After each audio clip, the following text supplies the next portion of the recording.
Hi friends, welcome to my channel supply chain knowledge. आज हमारा topic बहुत interesting है, ब्लॉकचेन ब्रेक थ्रू टेक्नोलॉजी। इसके आज चैप्टर 1 में हम लोग नीड फॉर दिस टेक्नोलॉजी पढ़ेंगे by your instructor Archit. So let's dive in. सबसे पहले हम लोग एक इंट्रोडक्शन टू ब्लॉकचेन ले लेते हैं। Birth of a digital currency January 2009 on internet. आपने सुना होगा बिटकॉइन का नाम। इसमें बस एक ही चीज दिमाग में ख्याल में आती है, वो है what an idea. It is born on internet but what an idea. ये वो है जिसने मीडिएटर्स को एकदम हटा दिया बीच से। No mediators involve. ये एक ऐसी करेंसी आई जिसमें ना कोई बैंक इन्वॉल्व था, ना इसमें कोई लीगल एजेंसीज इन्वॉल्व थी, ना इसमें कोई ऑथराइज जो सिग्नेटरीज होते हैं उनका रिक्वायरमेंट था। ये बेसिकली एक ग्रुप ऑफ यूजर्स से ड्रिवन था जो इसको ऑथराइज ऑथेंटिकेट सब कुछ कर रहे थे on internet with speedy transactions. तो इसकी मैकेनिज्म जो इन्वॉल्व थी वो केवल 3 चीज़ पे थी। इसमें एक डेटा स्टोर हो रहा था, वैलिडेट हो रहा था, ऑथराइज हो रहा था और इससे डिजिटल ट्रांजैक्शंस हो रहे थे with no mediator involve. This is really a example that how the market can be disrupted. I think आप डिसरप्शन जानते होंगे। जैसे डिसरप्शन हो गया, हमारे जो डिजिटल जो न्यूज़पेपर्स थे उनको डिसरप्ट कर दिया डिजिटल मीडिया ने। ऐसे ही जैसे हमारे पोस्ट ऑफिसेस को आगे ईमेल्स आ गए। ईमेल्स के बाद जैसे अब हम लोग इन एरा ऑफ व्हाट्सअप हैं, अब व्हाट्सअप को भी कोई ना कोई डिसरप्ट करेगा आगे। तो this is a destructive technology and each and every individual जो आज इंटरनेट से जुड़ा हुआ है या नहीं भी जुड़ा हुआ है उसको ये टेक्नोलॉजी जानना बहुत ज़रूरी है, क्योंकि this is the future of internet. चलिए अब आगे कोर्स में चलते हैं। तो कोर्स का हमारा लाइनअप रहेगा, what is the need of blockchain, मतलब चैप्टर 1। चैप्टर 2 में अंडरस्टैंडिंग ऑफ टेक्नोलॉजी, थर्ड में चेंजिंग वर्ल्ड एंड फोर्थ में what are the challenges we are facing in the implementation of this blockchain. हम लोग जानते हैं आज what is a need for this blockchain. आप सब लोग ये मानते हैं आज internet is amazing. Almost 50% of the population world की आज इंटरनेट यूज़ कर रही है, और जो 50% नहीं भी यूज़ कर रही है वो भी इनडायरेक्टली और डायरेक्टली कहीं से इससे इन्वॉल्व है। इंटरनेट ने आज हमारी लाइफ चेंज कर दी है। हमें लो कॉस्ट कम्युनिकेशंस दे दिए हैं, ग्लोबल ऑनलाइन बिजनेस दे दिए हैं, health care information and services में इसने ड्रास्टिक चेंज किया है। बहुत सारे मार्केट्स को इसने ख़त्म कर दिया। जैसे मैंने पहले बताया था, न्यूज़पेपर्स को एकदम ख़त्म करके आज डिजिटल मीडिया पे हम लोग आ चुके हैं। तो आज हमारी जो लाइफ है उसकी डिपेंडेंसी इंटरनेट पे बहुत ज़्यादा बढ़ चुकी है। और ये कम्युनिकेशन, चाहे हमारे बिजनेस कम्युनिकेशन हो, चाहे हमारे पर्सनल कम्युनिकेशन हो, आज ऑनलाइन प्लेटफॉर्म्स इतने आ चुके हैं, सोशल मीडिया इतना आ चुका है, आज हमारा सारा डेटा ऑन इंटरनेट है। और ये इंटरनेट एक ऐसी टेक्नोलॉजी है जो हमारी लाइफ में बहुत कुछ चेंज भी करती है और बहुत कुछ इम्पैक्ट भी करती है। तो लेकिन अभी भी लोग ये बोल रहे हैं कि इंटरनेट में इतना कुछ होने के बाद भी अभी भी हम लोग जिस स्टेज में हैं, this is the starting stage of internet. Still disruption is yet to come. अभी भी बहुत कुछ आना है। आज हम फेज़ 1 में जो इसके एक्सपर्ट्स हैं वो आज ये भी बोलते हैं कि आगे इंटरनेट बहुत ज़्यादा ग्रो करेगा, not in terms of population और area wise but technology wise बहुत कुछ चेंज होने वाला है। लेकिन आज हम लोग इस इंटरनेट के टाइम पर सबसे ज़्यादा जो प्रॉब्लम फेस कर रहे हैं वो कर रहे हैं सिक्योरिटी की। आज हमारा डेटा सब ऑनलाइन है, आज हमें कुछ भी करना हो तो वो इंटरनेट के थ्रू है, लेकिन आज भी हम लोग सिक्योरिटी कॉम्प्रोमाइज़ कर रहे हैं कहीं ना कहीं। एक डर है अंदर से। इसके लिए हम लोगों ने बहुत सारे मेथड्स भी लगाए हैं, बहुत सारी चीज़ें भी इम्प्लीमेंट कराई हैं। जैसे हम लोग का फायरवॉल हम लोगों ने इम्प्लीमेंट किया है, बायोमेट्रिक्स कर रखी है, बाय आईज और फिंगर सिक्योरिटी के लिए। कैप्चा जो आप देखते हैं कि हम लोग को एक वर्ड्स एंटर करने पड़ते हैं to verify that you are not a bot. आप कोई रोबोट तो नहीं है जब आप कोई ट्रांजैक्शंस करते हैं। फिर आप ये देखेंगे जब हम यूज़र नेम और पासवर्ड कहीं भी ऑनलाइन बैंकिंग करते हैं, कुछ भी करते हैं, तो हम लोग ये देखते हैं कि उसके बाद फिर एक कोड हमारे मोबाइल पे भी जनरेट किया जाता है to verify that you are the one. तो ये जब चीज़ें हैं, और 2 फैक्टर ऑथेंटिकेशन, इसीलिए ये इम्प्लीमेंट किया गया है। तो इसीलिए बोला है कि आर दे हु दे से दे आर, मतलब जहाँ हम लोग कर रहे हैं, जिससे हम लोग डायरेक्टली बात कर रहे हैं कहीं पे, जो हम लोग के कहीं इन्वॉल्व हैं, वो सही में वही है जो जिससे हम लोग डील कर रहे हैं। आज हमारी बहुत सारी प्रॉब्लम्स हैं, आप लोग देख रहे हैं सोशल मीडिया में ट्रोलिंग हो रही है, ऑनलाइन फ्रॉड्स हो रहे हैं, सॉफ्टवेयर एंड मालवेयर्स आ रहे हैं, क्रिमिनल हैकिंग हो रही है एंड फेक न्यूज़। ये सब, इसके अलावा भी बहुत सारी ऐसी चीज़ें हैं जिसपे हम लोग कंट्रोल नहीं कर पा रहे हैं। हम लोग के जो बिजनेसेस होते हैं उसमें जो हम लोग की पर्सन की ऑथेंटिसिटी नहीं हो पाती कि जिसके साथ हम बिजनेस कर रहे हैं वो सही बंदा है, उसकी जो सर्विस वो प्रोवाइड कर रहा है दैट इज़ रियल और नॉट। अगर हम उस वो ऑथराइज है उसको ऑथेंटिकेट करें कि वो हमारे सिस्टम का ग्रांट करें उसको कि कहीं वो हमारे सिस्टम के साथ कुछ चेंज करके हमारी जो पर्सनल इन्फॉर्मेशन है, बैंकिंग इन्फॉर्मेशन है, वो कहीं ले तो नहीं रहा है। इसीलिए ये बहुत ज़रूरी हो गया है कि हम और सिक्योरिटी पर ध्यान दें।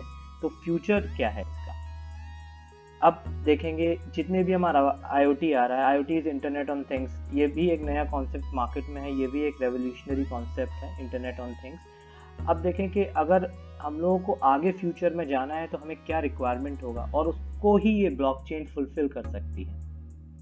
अगर हम लोग चाहते हैं कि हम लोग ऑनलाइन वोटिंग पे चले जाएं, हम लोगों की जो ऑनलाइन करेंसीज पे हम लोग स्विच कर जाएं, या हमारा ये कॉन्फिडेंस भर जाए मशीन टू मशीन, अगर हमारी कोई मशीन टू मशीन इंटरेक्शन इतना कॉन्फिडेंशियल हो जाए कि हमें उस पर कॉन्फिडेंस आ जाए कि हाँ ये मशीन एक दूसरे से डेटा एक्सचेंज में सिक्योरिटी प्रॉपर ध्यान में रख रही हैं। सेल्फ ड्राइविंग कार जो हमारा फ्यूचर है, सेल्फ ड्राइविंग कार्स में भी आपस में जो कार्स इंटरेक्ट करेंगी उसमें कोई सिक्योरिटी कॉम्प्रोमाइज़ तो नहीं हो रही है। तो और हमारी जो आइडेंटिफाई है, जो methods to improve your identity, जब हम लोग इंटरनेट पे कुछ भी इनपुट करते हैं तो उसकी आइडेंटिटी फुल प्रूफ है या नहीं, उसकी डेटा सिक्योरिटी है या नहीं, तो इस सब को जो कैप्चर करेगी वो ब्लॉकचेन करेगी, और यही फ्यूचर है। हाँ, ये अभी एक मिड स्टेज में है, कुछ इंडस्ट्रीज़ हैं जिन्होंने इनको अपना लिया है, बट स्टिल कुछ इंडस्ट्रीज़ हैं इसमें अभी भी बहुत सारे कंट्रोवर्सीज इसमें चल रही हैं कि इसको लिया जाए या नहीं लिया जाए। But they are still company like IBM ने शिपिंग इंडस्ट्री में, इन सप्लाई चेन में ब्लॉकचेन ऑलरेडी इम्प्लीमेंट कर दी है अपने ट्रांसपोर्टेशन में, और उनसे उनको बहुत बहुत बहुत बेनिफिट हुआ है। तो इसीलिए ये सब चीज़ों को आगे करने के लिए हमें ब्लॉकचेन रिक्वायर्ड है। अब ब्लॉकचेन को थोड़ा सा डिटेल में जानने के लिए हमें पहले समझना पड़ेगा कि डेटाबेस क्या होता है। जिसके पास अंडरस्टैंडिंग है डेटाबेसेस की उनके लिए बहुत अच्छा है। जस्ट मैं ब्रीफ दे देता हूँ डेटाबेस में। डेटाबेस एक्चुअली दो तरह के होते हैं, एक होता है स्ट्रक्चर्ड और एक होता है अनस्ट्रक्चर्ड। स्ट्रक्चर जो डेटाबेस होता है ये बहुत ही ऑर्गेनाइज डेटाबेस होता है। अगर हम इसमें कुछ सर्च कर रहे हैं तो वो तुरंत सर्च हो जाता है, क्योंकि आप समझ लीजिए ये एक तरह से डेटाबेस टेबल्स होती हैं या एक्सेल फाइल होती हैं जिसमें हमारे नेम, नंबर्स और फ़ोन नंबर्स जैसे लिखे हुए हैं। अगर हम कोई नाम से सर्च करते हैं, कोई फ़ोन नंबर सर्च करते हैं तो उसका डेटा एक्सट्रैक्ट हो जाएगा, और ये वन टाइम रेफरेंस क्रिएशन कर देता है फॉर फ्यूचर एक्सट्रैक्शन। अगर एक कोई पर्सन है, एक्स पर्सन है, उसने अपनी अगर डिटेल्स डाल दी तो हर बार उसी के रेफरेंस से वो तुरंत उसको क्विकली डेटा एक्सट्रैक्ट करके दे देगा अगर वो रिक्वायरमेंट अपनी इनपुट करता है तो ये तो होते हैं structure. These are traditional structure databases जो अभी तक हम लोग मेंटेन करते हुए आ रहे हैं, और एक अनस्ट्रक्चर्ड डेटाबेस है। लेकिन अगर आप डेटा परसेंटेज वाइज पूछें तो आज 80% of the data of the world population is stored in unstructured databases. Unstructured databases वो होते हैं जैसे हमारे सोशल प्लेटफॉर्म्स हो गए, हमारी ऑनलाइन बैंकिंग हो गई, हमने जो फेसबुक के सोशल अकाउंट्स बना रखे हैं, इसमें होता है।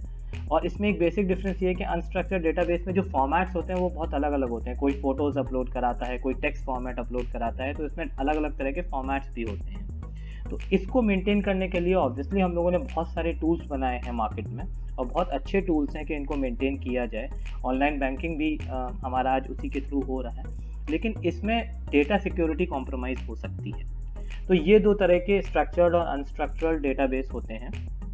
इसके बाद इन डेटाबेसेस में भी एक होते हैं जो सेंट्रलाइज्ड डेटाबेस होते हैं और एक होते हैं डिसेंट्रलाइज्ड डेटाबेस। सेंट्रलाइज्ड डेटाबेस क्या होता है कि एक बंदा एज एन एडमिनिस्ट्रेटर बैठा हुआ है, जैसे आप यहाँ देख रहे हैं ब्लू में, और वो जितने भी यूजर्स हैं उनको सेट ऑफ राइट्स देता है कि आप इस फाइल को एक्सेस कर सकते हैं, आप इस वाली फाइल को एक्सेस कर सकते हैं।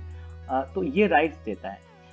ये चाहे तो इसमें ये राइट इस पर्सन को दे दे, या इसका ये वाला राइट हटा दे दूसरे को दे दे। लेकिन अब इसमें एक ही सर्वर होता है जिससे सारे लोग इंफॉर्मेशन एक्सट्रैक्ट करते हैं। लेकिन अब ये समझिए कि एक ही इसमें प्रॉब्लम ये है कि एक एक जो एडमिनिस्ट्रेटर है उसी के पास सारे राइट्स होते हैं। अगर कोई हैक कर लेता है सिस्टम, या अगर कोई बीच का सर्वर ही हैक कर लेता है, तो सारा डेटा कॉम्प्रोमाइज हो जाता है, डेटा सिक्योरिटी एकदम खत्म हो जाती है। आज मोस्टली ऑर्गेनाइजेशन सेंट्रलाइज डेटाबेस ही यूज कर रही हैं, लेकिन फ्यूचर में ये डिसेंट्रलाइज हो जाएगा। डिसेंट्रलाइज का मतलब हो जाएगा कि हर एक यूजर के पास खुद, जो मैंने स्टार्टिंग में बताया था जैसे कि ब्लॉकचेन में होगा, खुद ही हर एक यूजर के बाद अपना डेटा वैलिडेट करने का, स्टोर करने का और ऑथराइज करने का राइट होगा। लेकिन वो जब इस टेक्नोलॉजी में ब्लॉकचेन को हम लोग फर्दर पढ़ेंगे, तो ब्लॉकचेन में ये होता है कि अगर आपने एक data as an user, single user आपने कुछ क्रिएट किया है, तो आपके जो भी सेट्स ऑफ यूजर हैं वो डेटाबेस को वैलिडेट करेंगे। और हर एक, अगर कोई आपको चेंज लेके आना है, मान लीजिए स्ट्रक्चरल डेटाबेस है, आपको अपना फ़ोन नंबर चेंज करना है, तो इस फ़ोन नंबर को आप तभी चेंज कर पाएंगे जब जितने भी यूज़र्स आपके उस नेटवर्क में होंगे और इसको वैलिडेट करेंगे तभी। लेकिन चेंज का जो ऑथराइज है, जो अमेंड कर सकता है, वो केवल ओनर ही कर सकता है अपने डेटा को। तो इसमें डेटा सिक्योरिटी बढ़ जाती है। और इसमें अगर एक बार डेटा आपने चेंज कर दिया तो वो ब्लॉक क्रिएट हो जाता है as a form of data, जो कभी चेंज नहीं होता। इसको हम फर्दर आगे पढ़ेंगे, डिटेल्स में पढ़ेंगे कि क्या होता है ये एक्चुअली टेक्नोलॉजी में। तो ये एक ग्रास्प है, this is a future which is coming. तो इसीलिए हमें इसमें बहुत ध्यान देना है। और आप समझ सकते हैं कि बिटकॉइन ने ये प्रूव करके दिखा दिया है कि जो हमारे डिसेंट्रलाइज्ड डेटाबेसेस, जो अभी डिस्ट्रीब्यूटेड डेटाबेसेस होंगे आगे जाके, वो कितने सिक्योर हैं। क्योंकि बिटकॉइन अपने आप में एक सक्सेसफुल इंडस्ट्री थी जिसने अपना इकोसिस्टम खुद ही बना लिया। अब प्रॉब्लम ये है कि इकोसिस्टम जो उसने ये बनाया है, इसमें जो दूसरे मीडिएटरीज थे उनका काम खत्म हो गया है। लेकिन आज भी कंट्री में सोशल इकोनॉमिकल कंडीशंस देखते हुए, हर एक कंट्री के कस्टम रूल्स और हर कुछ देखते हुए इसको इम्प्लीमेंट करना थोड़ा मुश्किल है, क्योंकि इसमें कोई भी लीगल एजेंसीज इन्वॉल्व नहीं है। लेकिन अब इसको कैसे ड्राइव करना है, इसमें बहुत सारे लोग लगे हुए हैं और ये फ्यूचर ऑफ इंटरनेट है, इसीलिए इसको जानना बहुत ज़रूरी है। This plays role not only in internet but in every field, whether it is manufacturing, whether it is service industry, या आपकी कोई भी इंडस्ट्री हो, ये उसमें मेन रोल प्ले करेगा। एंड सप्लाई चेन में तो इसका इंपॉर्टेंट रोल होने वाला है। आज बहुत सारी शिपिंग कंपनीज हैं जो ब्लॉकचेन में चली आ रही हैं, क्योंकि शिपिंग कंपनीज में बहुत ही प्रॉब्लम होती है डॉक्यूमेंटेशन वर्क में। एंड डॉक्यूमेंटेशन वर्क बड़ा लेंदी होता है, ऑथराइजेशन बड़ा लेंदी होता है, साइन ऑफ बड़ा लेंदी होता है। तो आज वो सारी शिफ्ट कर रही हैं ब्लॉकचेन में। तो ये फ्यूचर है। ये आज मैंने आपको क्रश दिया, थैंक्स। बस आप सबसे रिक्वेस्ट है कि प्लीज़ इसको लाइक और सब्सक्राइब करिएगा, जिससे मैं इसके और आगे के वीडियोस बनाऊं और आपको डिटेल्स और ब्लॉकचेन दूं। Thank you.